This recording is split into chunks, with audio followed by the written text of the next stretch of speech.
Olá, seja bem-vindo para mais esse vídeo. Hoje, continuando a falar a respeito de Israel. Então, vamos aqui ainda mencionar alguns pontos, que são muitos e muitos, mas alguns apenas. Porque senão o vídeo ficaria tão extenso, não é mesmo? Mas vamos entender o seguinte. Jerusalém, falando da cidade, é lógico que estamos falando de Israel também, porque não pode falar em uma coisa e falar em outra. Quando a Bíblia fala sobre a nação de Israel, tem muitas promessas gloriosas, né? Coisas que muitos hoje ainda entendem como literais, né? E outras coisas, ainda além disso, ainda existem outras teorias, vamos assim dizer, porque não há nada, biblicamente falando, que comprove tais argumentos, como que o Cristo vai voltar lá no Monte das Oliveiras, e lá ele vai ser atacado pelo Gog e Magog e coisas parecidas. Vai vir o anticristo lá em Jerusalém, onde está escrito tais argumentos que não encontramos na Bíblia. De fato, não há. Mas por que damos tanta ênfase a Israel? Porque Israel, de fato, foi uma nação diferente de todas as que existiram.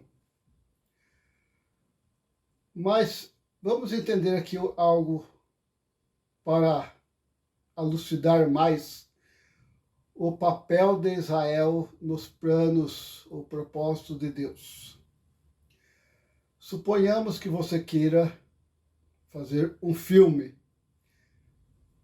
Não digo você, mas qualquer diretor, produtor. Vamos tomar como exemplo um filme que foi um clássico do cinema brasileiro dos anos 50. Lógico que eu assisti apenas dos anos 60. O filme Ben-Hur. O filme Ben-Hur é um filme que foi talvez um dos mais Oscars do que qualquer outro. Foi de fato um filme marcante, um clássico do cinema mundial. E a história, é lógico que estou aqui relacionando porque tem a ver entre a nação de Israel e os romanos. É a história de um jovem chamado Ben-Hur, né, que ao encontrar com seu colega de infância, há ali umas tretas tal, e o filme é interessante. Se quiserem, só a gente pode até mesmo fornecer o link onde baixar esse filme. Bem, mas quando o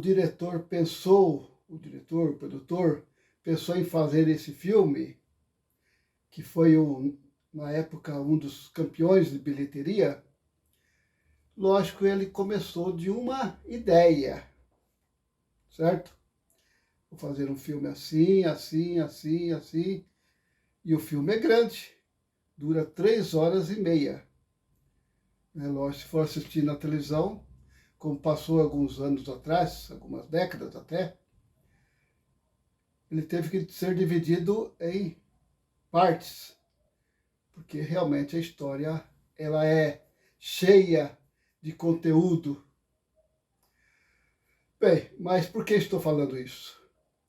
Porque tudo envolve um planejamento, envolve vamos dizer, um roteiro. Assim como o filme tem um roteiro, também o filme lá do Ben-Hur foi preparado. O roteiro, os personagens, o cenário, aquele lugar onde existe a corrida das bigas, que é a cena clássica do filme, ali precisou trazer areia do mar, caminhões e caminhões para pavimentar a pista. Então foi um trabalho de preparação de cena em si, muito extenso, mas valeu a pena. Hoje temos uma obra-prima do cinema que não surgiu por acaso. Inclusive, aqueles que participaram do filme, os seus protagonistas, hoje já faleceram, exatamente. Mas o que nós queremos ainda encaixar com a cidade de Jerusalém? Que Jerusalém é a capital, ou era a capital de Israel. Mas como começou o enredo deste filme Israel, vamos dizer? Lá no Gênesis, livro de Gênesis 3,15, onde Deus, assim que o homem pecou, caiu no pecado, e a mulher também, lógico, ele já disse: e porém inimizade entre ti e a mulher, entre o seu descendente e o teu descendente. Ali fala do descendente. E fala que o descendente machucaria ou esmagaria a cabeça da serpente. Claro que não está falando da mulher literal, no caso Eva, e nem também da serpente lá. Esse descendente viria para desfazer aquilo que o diabo havia feito, ou seja, jogado a humanidade na perdição, com o pecado. Mas não parou aí. Gênesis 3,15, depois mais para frente, fala novamente, quando Deus diz para Abraão: Abraão, sai da sua casa, vai para tal lugar. Aí Abraão obedientemente foi, porque Deus disse para ele: e farei de ti uma grande nação. Então Deus faria de Abraão uma grande nação, como de fato depois ele novamente pediu para que Abraão olhasse para o céu e contasse as estrelas. Ele disse: impossível. Quer dizer, aí Abraão recebeu a palavra de Deus que falou para ele: assim será a sua descendência.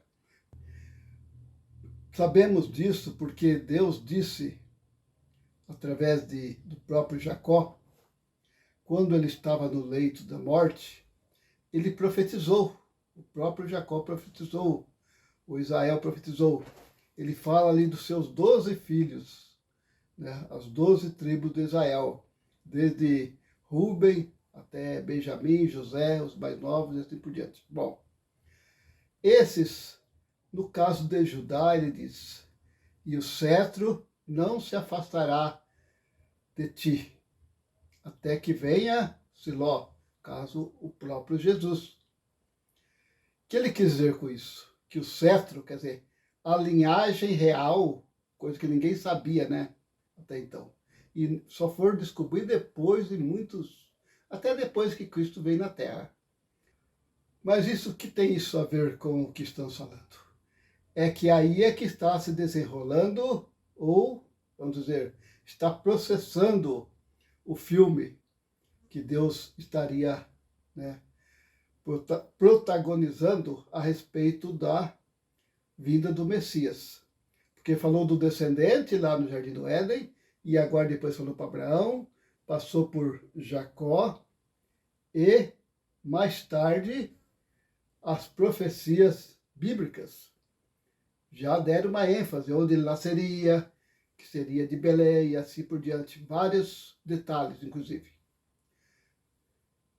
No entanto, Israel, conforme já dissemos, tinha um problema. Aliás, todos os humanos têm, né? Mas a nação Israel, em especial, demonstrou muita rebeldia. Aí pergunta, por que Deus não abandonou Israel quando eles... Realmente, ele continuou com toda a paciência, mas mantendo o povo ali, na linha, né, tendo no que desse, do que fosse possível, mas continuou tendo paciência com toda aquela nação. Até que chegou um ponto que Deus permitiu que Israel fosse levado cativo. Ficou lá 70 anos em Babilônia, Mas Deus, mesmo assim, ele fazia promessas através de Isaías, que aquele povo retornaria, ocuparia novamente a cidade, o território de Israel e continuaria como nação. Agora, por que Deus estaria fazendo isto? Não é sem motivo, claro. Porque quando fala em Israel, é mesmo que falar sobre a lei, certo? Porque a nação Israel foi a única que recebeu as leis de Deus. E como duas que destacavam na nação Israel era a guarda do sábado e o nome divino, o nome que foi revelado a Moisés, e aí ele passou ao povo, então só Israel que sabia até a pronúncia do nome de Deus, coisa que hoje ninguém sabe mais. Então tinha esse fator. Mas por que Israel? Deus fez questão de preparar uma nação específica para que, debaixo daquela lei, como diz o apóstolo Paulo, no tempo devido, lá em Gálatas capítulo 4, no tempo devido, Deus enviou seu filho para nascer debaixo da lei. Né? Por quê? Tudo tinha um propósito na vida. Mas passando isto, Deus, ele tolerou, né? Veja que todos os profetas, apesar de Israel ali ter muitas pessoas boas, mas pense em um rei bom, um rei, um só. Talvez você fale, mas o rei Davi, olha que Davi fez coisas terríveis, hein? Salomão. Salomão, embora um homem sábio, deixou levar pelos deuses. Então, era uma nação que, se fosse nos passar na peneira, não souberia quase nada. O único que talvez um pouco destacou, pelo menos a Bíblia dá essa ênfase, é ao rei Josias. O rei que foi realmente que foi um exemplo, pelo menos até então. Embora imperfeito, né, cometesse erros, mas agradou-se os olhos de Deus. Enquanto que o rei Asa, olhem só, o rei Asa foi um rei muito bom. Ele governou por cerca de 40 anos e foi um rei muito obediente a Deus. Só que no final da vida dele, ele confiou nos sírios. Sírios, isso mesmo, a nação síria, achando que Deus não iria ajudá-los. Aí ele caiu no desfavor de Deus. Mas, tudo bem. Continuando, até mesmo a nação Israel, ela é comparada a uma prostituta. Isso mesmo. Olha que para ver como que era uma nação devassa. Apesar de ter toda a lei de Israel, tudo que Deus mandava, mas ele mandava lá os profetas, eles maltratavam, né? O caso de vários deles, né? Até Jesus fala que chamou Jerusalém de a matadora de profetas. Olha a que ponto. Então, de fato, era uma nação rebelde mesmo. Mas como Deus tinha o intento de fazer nascer ali o Messias, que iria resgatar a humanidade, é claro,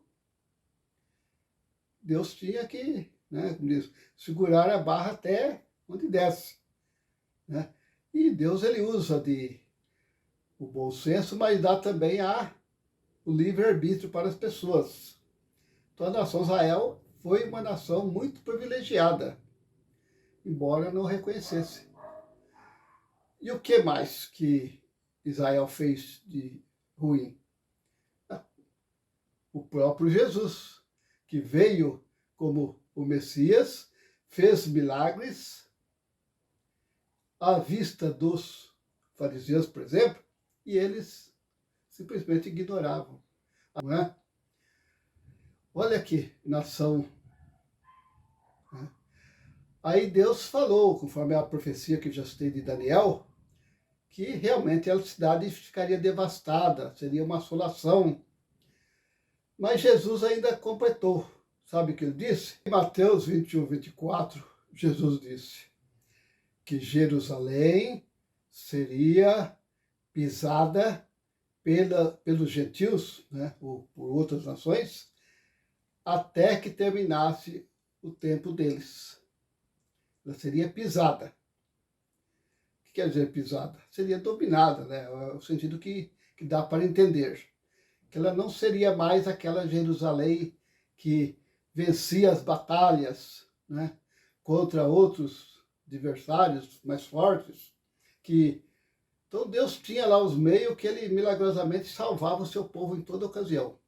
Mas assim que Jerusalém, Jesus disse, eis que vossa casa fica abandonada, isso aconteceu nos anos, entre o ano 66 e ano 70, depois de Cristo, com a destruição completa de Jerusalém.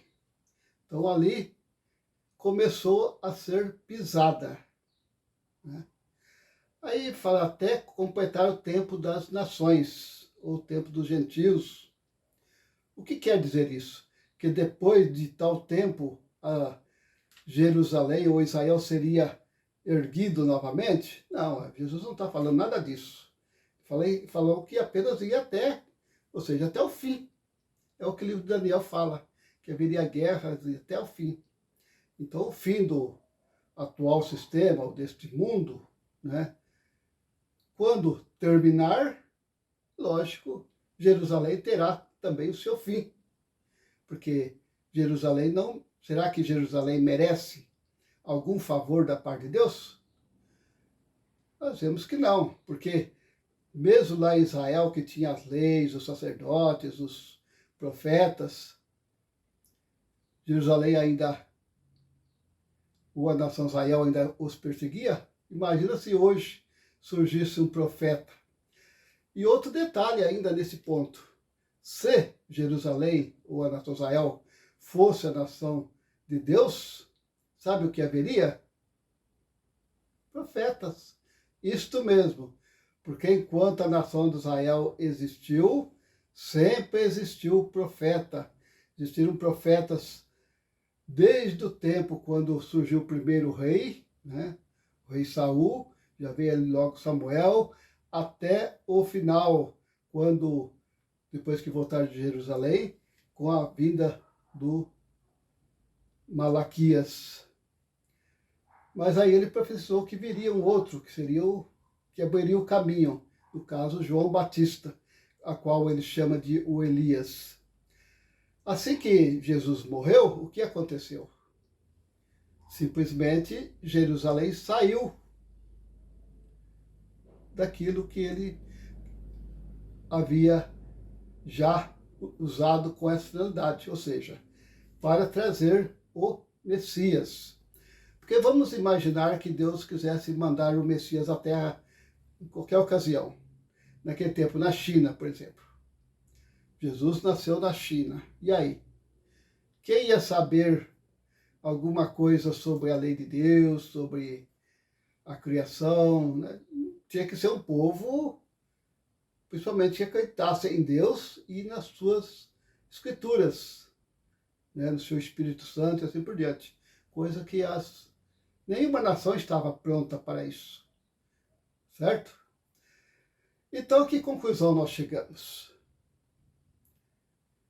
Que Deus usou a nação de Israel com o propósito de trazer o Messias à Terra. Acabou o papel dele, é igual à lei, né? Falei que Israel estava relacionado com a lei.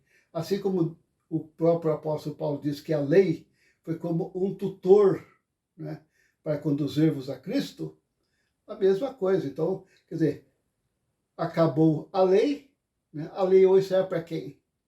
Embora os judeus ainda tenham lá a Torá, que são os livros da escritura hebraica, mas de que valia tem? Nenhuma. Porque até as escrituras que continham ali aquelas partes a respeito de sacrifícios, ofertas, as leis morais, as leis diz respeito a alimentos, embora eles não comam carne de porco, guardem o sábado, mas que tem isso a ver? Não podemos ser salvos sem Jesus Cristo, né? Aí talvez perguntando, mas quem é então o povo de Israel? Ora, quando Deus fez a promessa a Abraão sobre o descendente, e falou que daria a ele uma descendência, o próprio apóstolo Paulo responde. Sabe como? Ele diz, se sois de Cristo, sois também a descendência de Abraão. Olha só. Então, aí responde, quem é o Israel a quem Jesus, o apóstolo Paulo, estava falando? É o Israel espiritual, ou seja, os cristãos. Vemos? Então, e quando fala em Jerusalém, o próprio apóstolo Paulo faz uma comparação entre Agar e a Sara. Agar era uma escrava, enquanto Sara era livre. Aí disse, vós sois filhos da Sara, ou seja, da Jerusalém de cima. Aí diz, esta é livre. Qual é Jerusalém de cima? Está falando em sentido espiritual, lógico. Então não era Jerusalém carnal ou terrestre, mas era Jerusalém celestial. Então deu para entender esse ponto? Se não entendeu certo, deixe sua dúvida nos comentários e se eu puder, farei mais vídeos. Se desejar, farei mais vídeos também para explicar melhor. Então agradeço por sua atenção, por estar no vídeo até agora. Não esqueça de se inscrever se ainda não se inscreveu. Deixe aí o seu gostei ou não gostei. E vamos continuar. A próxima semana um novo vídeo. E convido você para assistir. Então até lá, o meu muito obrigado.